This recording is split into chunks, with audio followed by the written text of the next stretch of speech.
The winds may return. And joining me right now, a very special guest and a friend of mine, Shari Belafonte. Hi, how are you? So glad to be here with you, Dan. Nice to see you. Thanks for coming in. So you're here to talk about this very powerful documentary film that you saw. I saw a while back, and it was so powerful that you're like, I want to help be a spokesperson for this. Exactly. There's a documentary. I was at Washington, D.C. International Film Festival, and this documentary was in the category of documentaries while I was in a movie, and then there was a short that I was a DP on.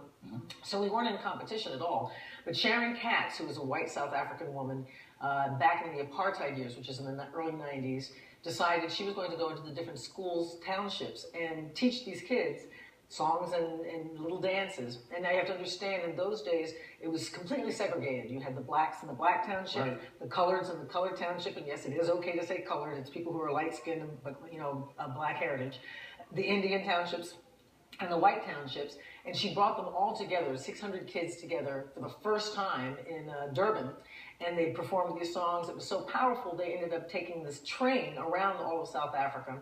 And, you know, she shot the movie. She shot the beginning of when the kids were first there, and then 10 years later she came back to shoot them. This is still with all the turmoil and apartheid going on. Exactly. Not today. We're talking. This is just 90. What did you say? This is 94. So yeah, Mandela had just been released. Yes. Wow.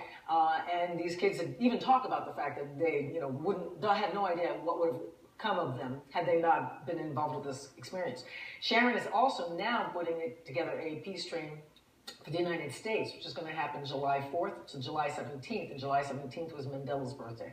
And our screening tomorrow is at 5:30 p.m. Right. I mean, it's a little cocktail thing. So, and by the way, we almost forgot the most part. It's called When Voices Meet. It's on the video. We've got it on the screen. It's behind you, but we forgot to say the documentary is called When Voices Meet. And it's also apartheid, the Independence Day. South Africa's Independence Day is tomorrow. So it's all kind of coming together at the same time. Yeah. Okay, now we've got the information, and now we can go over it, Shari. There it is. So if you'd like to see this very powerful documentary, When Voices Meet, and Shari, you're going to be there, right? I'll be there. I'll be there first. Shari will be there tomorrow. Grab your tickets. So just $20. $20. 5:30 for the cocktail reception. Goes to Palm Springs Women in Film and Television, and to Sharon Katz to help bring some of the more children for this next peace train too. Yeah, and I almost forgot. That's a big part of it too. It's Palm Springs Women in Film and TV that are helping to sponsor and put on the movie. Correct. Very, very cool. Okay, I was watching the trailer, by the way. Very powerful stuff. So hopefully people will come out tomorrow and see that, and then get ready for the next peace train in our country. I'm ready. Shari, thank you so much. Thank you so much, Dave. Love seeing you. Good seeing you. It is